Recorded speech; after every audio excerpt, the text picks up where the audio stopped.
نحمده ونصلي على رسوله الكريم اما بعد فاعوذ بالله من الشيطان الرجيم بسم الله الرحمن الرحيم رب اشرح لي صدري ويسر لي امري واحلل عقدة من لساني يفقهوا قولي۔ یاد کرو وہ وقت جب کہ ہم نے ابراہیم علیہ السلام کے لیے اس گھر یعنی خانہ کعبہ کی جگہ تجویز کی تھی، یعنی جس جگہ اس وقت خانہ کعبہ ہے یہ جگہ اللہ تعالی کی طرف سے اس گھر کے لیے مقرر کی گئی تھی، اس ہدایت کے ساتھ کہ میرے ساتھ کسی چیز کو شریک نہ کرو۔ یعنی مقصد کیا تھا اس گھر کی تعمیر کا؟ شرک کا خاتمہ۔ اور میرے گھر کو طواف کرنے والوں اور قیام اور رکوع اور سجود کرنے والوں کے لیے پاک رکھو، اور لوگوں کو حج کے لیے اذن عام دے دو کہ وہ تمہارے پاس ہر دور دراز مقام سے پیدل اور اونٹوں پر سوار ہو کر آئیں، تاکہ وہ فائدے دیکھیں جو یہاں ان کے لیے رکھے گئے ہیں، اور چند مقرر دنوں میں ان جانوروں پر اللہ کا نام لیں جو اس نے انہیں بخشے ہیں، خود بھی کھائیں اور تنگ دست محتاج کو بھی دیں، پھر اپنا میل کچیل دور کریں اور اپنی نظریں پوری کریں اور اس قدیم گھر کا طواف کریں۔ یہ تھا تعبیر کعبہ کا مقصد۔ اور جو کوئی اللہ کی قائم کردہ حرمتوں کا احترام کرے تو یہ اس کے رب کے نزدیک خود اسی کے لیے بہتر ہے۔ اور تمہارے لیے مویشی جانور حلال کیے گئے، اور تمہارے لیے مویشی جانور حلال کیے گئے ماں سوا ان چیزوں کے جو تمہیں بتائی جا چکی ہیں، پس بتوں کی گندگی سے بچو، جھوٹی باتوں سے پرہیز کرو، یکسو ہو کر اللہ کے بندے بنو اور اس کے ساتھ کسی کو شریک نہ کرو۔ اور جو کوئی اللہ کے ساتھ شرک کرے تو گویا وہ آسمان سے گر گیا۔ اب یا تو اسے پرندے اچک لے جائیں گے یا ہوا اس کو ایسی جگہ لے جا کر پھینک دے گی جہاں اس کے چیتھڑے اڑ جائیں گے۔ یہ ہے اصل معاملہ، اسے سمجھ لو۔ اور جو اللہ کے مقرر کردہ شاعر کا احترام کرے تو یہ دلوں کے تقوی میں سے ہے۔ تمہیں ایک وقت مقرر تک ان ہدی کے جانوروں سے فائدہ اٹھانے کا حق ہے، پھر ان کے قربان کرنے کی جگہ اسی قدیم گھر کے پاس ہے۔ سورۃ الحج کی ان آیات میں بھی قربانی کرنے کا ذکر ہے، جس کا کانٹیکسٹ حج کے دنوں میں قربانی کے بارے میں بیان ہوا ہے۔ اگرچہ حجاج کرام قربانی کرتے ہیں اور اگر نہ کر سکیں تو ان کے لیے روزوں سے فدیہ دینے کا حکم ہے، لیکن یہ قربانی یاد رکھیے کہ صرف حجاج کرام کے لیے نہیں ہے، بلکہ دنیا بھر میں جہاں کہیں مسلمان ہوں وہ حج کے اس عظیم موقع پر ان کے ساتھ جذباتی طور پر اور ایک ریچول میں شریک ہونے کے لیے جہاں کہیں وہ رہتے ہوں وہاں قربانی کریں، کیونکہ نبی اکرم صلی اللہ علیہ وسلم جب مدینہ میں رہتے تھے ہجرت کے بعد تو آپ مدینہ میں ہر سال قربانی کرتے تھے۔ یعنی صرف آپ نے حج کے موقع پر ہی نہیں قربانی کی، بلکہ مدینہ میں حج کے علاوہ بھی اور سفر میں بھی آپ نے قربانی کی۔ اب یہاں ہم قربانی سے متعلق چند مزید باتوں کا ذکر کریں گے۔ سب سے پہلے تو یہ کہ قربانی کا جانور کیسے ہو، یعنی کیسا جانور قربان کرنا چاہیے۔ اونٹوں کا ذکر تو ابھی آپ نے قرآن پاک میں سنا۔ قربانی کے جانور کے بارے میں آتا ہے کہ وہ ایسا جانور ہونا چاہیے کہ جس کے منہ میں کم از کم 2 دانت ہوں۔ آپ صلی اللہ علیہ وسلم نے فرمایا کہ نہ ذبح کرو قربانی میں کوئی جانور سوائے مسنہ کے، اور مسنہ کہتے ہیں جس کے 2 دانت ہوں، یعنی بالکل چھوٹا بچہ ذبح نہیں کرنا چاہیے، کم از کم اتنا کہ جس کے 2 دانت آ چکے ہوں۔ پھر اسی طرح تندرست جانور ذبح کرنا چاہیے، کیونکہ یہ اللہ کے راستے میں قربانی کی جا رہی ہے. تو مریل، بیمار، ٹوٹے دانت والا، ٹوٹے سینگ والا، عیب دار جانور اللہ کے راستے میں نہیں دینا چاہیے، کیونکہ قربانی تو دراصل محبت کا اظہار ہے. محبت کے اظہار میں یہ تحفہ دیا جا رہا ہے، تو تحفہ ایسا ہو جو تحفہ دینے کے لائق ہو، شایان شان ہو. رسول اللہ صلی اللہ علیہ وسلم نے یہ بھی فرمایا کہ عظموا ضحایاکم فإنها علی الصراط مطایاکم، کہ بڑے اور فربہ جانور کی قربانی کرو کیونکہ یہ پل صراط پر تمہاری سواریاں ہوں گی. پھر یہ بھی سوال پیدا ہوتا ہے کہ کتنے جانور قربان کیے جائیں؟ کیا سارے گھر والوں کی طرف سے ایک جانور کی قربانی کافی ہے؟ تو اس سلسلے میں نبی صلی اللہ علیہ وسلم نے دونوں طریقوں پر قربانی کی. حج کے موقع پر آپ نے 100 اونٹوں کی قربانی دی، لیکن دوسری طرف ایک اور موقع پر آپ صلی اللہ علیہ وسلم نے اپنے سارے گھر والوں کی طرف سے ایک بکری کی قربانی کی. تو اس سے کیا پتہ چلتا ہے کہ جتنی حیثیت اور استطاعت ہو، موقع کی مناسبت سے اتنی قربانی کی جا سکتی ہے. حضرت عطا بن یسار روایت کرتے ہیں کہ میں نے ابو ایوب انصاری رضی اللہ تعالی عنہ سے پوچھا کہ آپ رسول اللہ صلی اللہ علیہ وسلم کے زمانے میں قربانیاں کیسے کرتے تھے، یعنی اس دور میں آپ کا طریقہ کیا تھا؟ انہوں نے کہا کہ ایک آدمی ایک بکری کی اپنی طرف سے اور اپنے اہل خانہ کی طرف سے قربانی کرتا تھا. گویا ایک قربانی ایک انسان کی اپنی طرف سے، نہیں قربانی کرنے والے کی اپنی طرف سے اور باقی گھر والوں کی طرف سے بھی ادا کی ہو جاتی ہے، اور وہ خود بھی اس میں سے کھاتے تھے اور دوسروں کو بھی کھلاتے تھے. ہوتے ہوتے لوگ فخر کرنے لگے، یعنی صرف نمائشی طور پر پھر زیادہ سے زیادہ قربانیاں ہونے لگی اور نوبت یہاں تک پہنچ گئی جو تم دیکھ رہے ہو. یعنی صرف ایک پر کفایت نہیں کی جاتی، محض دکھاوے کے لیے یا شان و شوکت کی خاطر زیادہ سے زیادہ تعداد بڑھا لی جاتی ہے. پھر اسی طرح ہم یہ دیکھتے ہیں کہ جانور ذبح کرنے کے بھی کچھ آداب ہیں. مثلاً یہ کہ چھری تیز ہونی چاہیے، جانور کو ذبح کرتے وقت اسے اذیت نہیں دینی چاہیے. حضرت شداد بن اوس بیان کرتے ہیں کہ رسول اللہ صلی اللہ علیہ وسلم سے میں نے 2 باتیں یاد کی. آپ نے فرمایا اللہ تعالیٰ نے ہر چیز پر احسان فرض کیا، یعنی ایک محسن جو ہے اس کا احسان صرف انسانوں پر نہیں ہوتا، جانوروں پر بھی ہوتا ہے. اور جب ذبح کرو تو اچھے طریقے سے ذبح کرو. جب تم میں سے کوئی ذبح کرنا چاہے تو وہ چھری کو اچھی طرح تیز کرے اور اپنے جانور کو آرام دے، یعنی ذبح کرتے وقت جانور کو کسی قسم کی تکلیف نہیں دینی چاہیے. پھر اسی طرح یہ ہے کہ قربانی کرنے والا اگر قربانی اپنے ہاتھ سے ذبح کرے تو وہ زیادہ بہتر ہے، لیکن اگر وہ خود نہ کر سکتا ہو تو کسی اور سے بھی کروا سکتا ہے اور خود پاس کھڑا رہ کر دیکھ بھی سکتا ہے. پھر اسی طرح جانور کو قبلہ رخ کر کے دعا پڑھ کے ذبح کرنا چاہیے، بسم اللہ اللہ اکبر سے شروع کرنا چاہیے.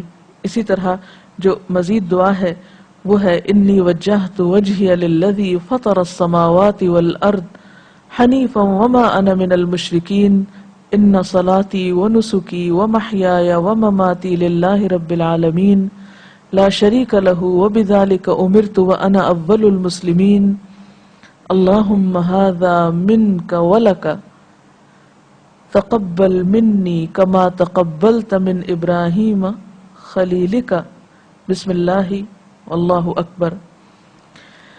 میں نے اپنا رخ اس ہستی کی طرف کر لیا جس نے آسمانوں اور زمین کو پیدا کیا اور میں ہرگز مشرکین میں سے نہیں ہوں. بے شک میری نماز اور میری قربانی، میرا جینا اور میرا مرنا صرف اللہ رب العالمین کے لیے ہے، اس کا کوئی شریک نہیں ہے. مجھے اس کا حکم دیا گیا ہے اور میں سب سے پہلے سر اطاعت جھکانے والا ہوں. خدایا میں تیری خوشنودی کے لیے یہ قربانی کرتا ہوں، تو اسے مجھ سے قبول فرما لے جس طرح تو نے اپنے خلیل حضرت ابراہیم علیہ السلام کی قربانی قبول فرمائی.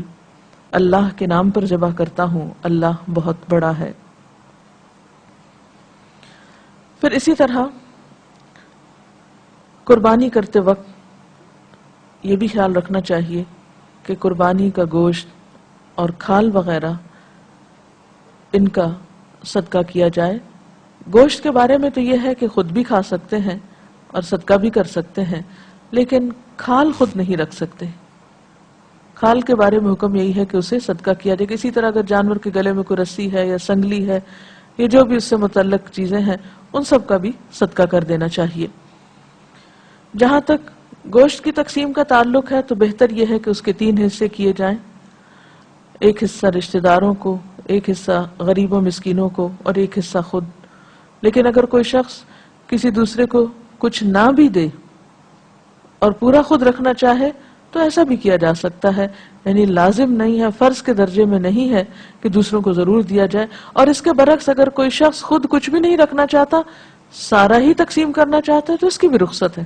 یعنی اس میں کوئی ہارڈ اینڈ فاسٹ رول نہیں ہے کہ انسان ان 3 حصوں کے بغیر کچھ اور کر نہیں سکتا.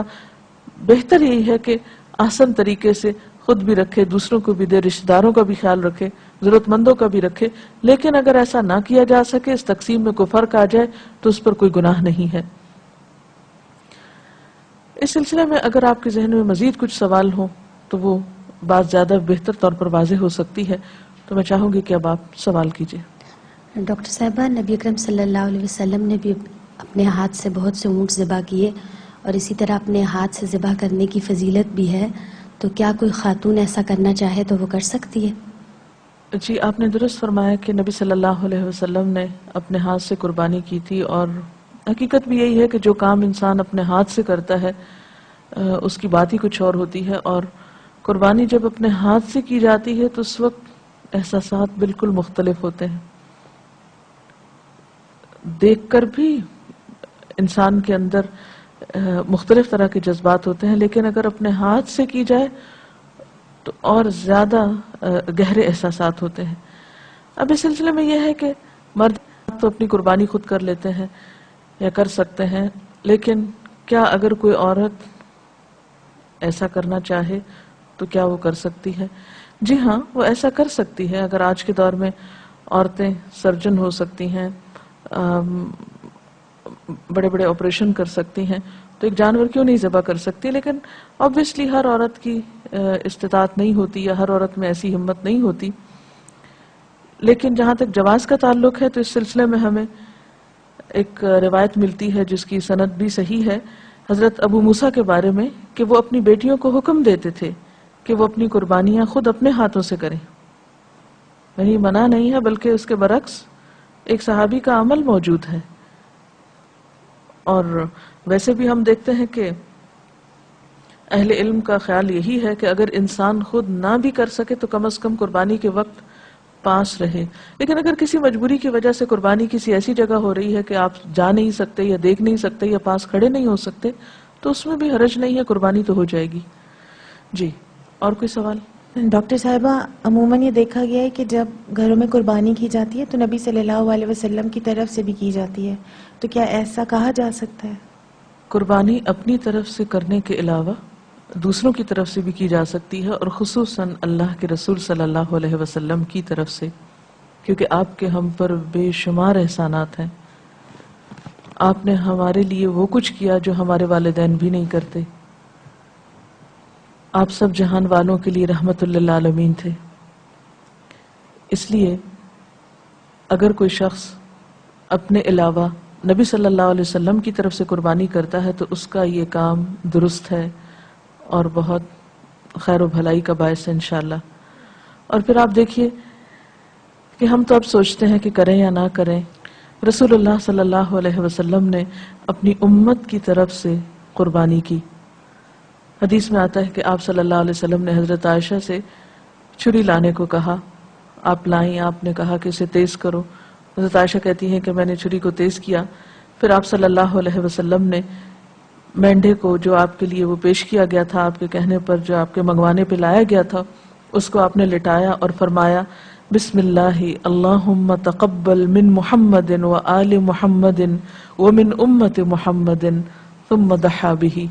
صحیح مسلم کی روایت ہے کہ نبی صلی اللہ علیہ وسلم نے جب وہ مینڈھا ذبح کیا تو فرمایا اللہ کے نام کے ساتھ، اے اللہ، محمد صلی اللہ علیہ وسلم آل محمد صلی اللہ علیہ وسلم اور امت محمد صلی اللہ علیہ وسلم کی طرف سے اسے قبول فرما. یہ کہہ کر پھر آپ نے اس مینڈے کو ذبح کیا. اسی طرح حضرت علی رضی اللہ تعالیٰ عنہ سے روایت ہے، ان کے بارے میں آتا ہے کہ وہ ایک کی بجائے 2 مینڈے ذبح کیا کرتے تھے. تو کسی نے ان سے پوچھا کہ آپ 2 قربانیاں کیوں کرتے ہیں؟ تو انہوں نے بتایا کہ ایک میں اپنی طرف سے کرتا ہوں اور ایک میں حضور اکرم صلی اللہ علیہ وسلم کی طرف سے کرتا ہوں. تو آپ سے پوچھا گیا کہ وہ کیسے؟ تو انہوں نے کہا کہ آپ صلی اللہ علیہ وسلم نے مجھے یہی حکم دیا تھا اور میں اسے کبھی نہیں چھوڑوں گا. یعنی 1 دفعہ نہیں، 2 دفعہ نہیں، وہ مسلسل ایسا کیا کرتے تھے. تو اس سے پتہ چلتا ہے کہ اگر ہم میں سے بھی کسی کو توفیق ہے اور ہم میں سے بھی کوئی یہ عمل کر سکے، استطاعت رکھتا ہو، تو ضرور کرے. جی، اس کے علاوہ کوئی اور سوال؟ ڈاکٹر صاحبہ، کیا والدین کی طرف سے جو وفات پا چکی ہیں ان کی طرف سے قربانی کی جا سکتی؟ جی ہاں، والدین کی طرف سے قربانی کی جا سکتی ہے، اور والدین کے علاوہ اگر کوئی اور رشتہ دار ہو، دوست ہو، عزیز ہو، کسی کو بھی آپ ثواب پہنچانا چاہیں تو اس کی طرف سے آپ قربانی کر سکتے ہیں. آج کل لوگ قربانی کی جگہ پیسے دے دیتے ہیں، تو کیا یہ عمل ٹھیک ہے؟ آپ کا سوال یہ ہے کہ کیا قربانی کرنے کی بجائے اگر وہ پیسے کسی غریب کو دے دیے جائیں تو کیا قربانی کا حق ادا ہو جائے گا؟ بات یہ ہے کہ غریب کو پیسے دینے کے لیے تو پورا سال ہے آپ کے پاس، آپ جب چاہیں دیں، پیسہ دیں، کپڑے دیں، کھانا دیں، جو بھی دیں. لیکن قربانی ایک ریچول بھی ہے، تو ریچول مخصوص طریقے پر ہی ادا ہوتے ہیں. یعنی اگر آپ اس وقت قربانی کرنے کی بجائے کچھ اور کریں تو وہ فائدہ نہ دے گا. اسی طرح ہم دیکھتے ہیں کہ نبی صلی اللہ علیہ وسلم یا صحابہ کرام سے کوئی ایسی سنت ہمیں نہیں ملتی کہ آپ نے قربانی کے موقع پر پیسے تقسیم کر دیے ہوں. ہم لوگ عام طور پر غریبوں کو بھولے رہتے ہیں، لیکن جب کسی فرض کے ادا کرنے کی بات ہوتی ہے یا کسی سنت کی پیروی کی بات ہوتی ہے تو اس وقت ہم اس کی بجائے کچھ اور چیزیں سجیسٹ کرنے لگتے ہیں. تو یہ طریقہ درست نہیں. اللہ تعالیٰ کے ہر کام میں ایک حکمت ہے. صرف پیسے کسی کو دے دینا، اس میں انسان کے جذبات اور قربانی کا وہ احساس اور وہ فیلنگز نہیں ہوتی. ایک خاص طریقے پر ایک چیز جب اللہ کے حضور پیش کی جاتی ہے، نظر کی جاتی ہے، قربانی کی جاتی ہے، تو اس کے بہت سے فوائد ہوتے ہیں. یعنی صرف وہ صدقہ نہیں ہے، اس سے مقصود صرف کسی کو کھانا کھلانا نہیں ہے، یا صرف کسی کی ضرورت پوری کرنا نہیں ہے. اس میں اور بھی بہت سی حکمتیں ہیں، ان کو بھی مد نظر رکھنا چاہیے. اس لیے قربانی کے موقع پر جیسا کہ ہم نے حدیث میں پڑھا کہ 10 ذی الحج کے دن اللہ تعالیٰ کے نزدیک خون بہانے سے زیادہ کوئی عمل پسندیدہ نہیں. تو قربانی کرنے سے ہی ہوگی، پیسے دینے سے نہیں. جی، کوئی اور سوال؟ ڈاکٹر صاحب، عید قربان کو عید الضحیٰ بھی کہتے ہیں، تو اس کا درست تلفظ کیا ہے؟ جی ہاں، بعض لوگ عید الاضحیٰ کو عید الضحیٰ کہتے ہیں، جبکہ یہ عید الاضحیٰ ہے. اضحیٰ اضحیہ سے، لغت کے اعتبار سے عید الضحیٰ کہنا درست نہیں. اور عید الاضحیٰ کا معنی قربانی کی عید ہے، جبکہ ضحیٰ کا لفظی معنی ہوتا ہے چاشت کا وقت. تو چاشت کے وقت کی عید تو نہیں ہے، یہ تو قربانی کی عید ہے. اس لیے درست لفظ بولنا چاہیے. یا تو اردو میں آپ قربانی کی عید کہہ دیں، یا پھر عربی میں اگر کہنا چاہیں تو عید الاضحیٰ کہیں. اس کے ساتھ ہی ہمارے آج کے پروگرام کا وقت ختم ہوتا ہے. اجازت چاہتے ہیں. وآخر دعوانا ان الحمد للہ رب العالمین. سبحانک اللہم وبحمدک، اشہد ان لا الہ الا انت، استغفرک واتوب الیک. السلام علیکم ورحمۃ اللہ وبرکاتہ.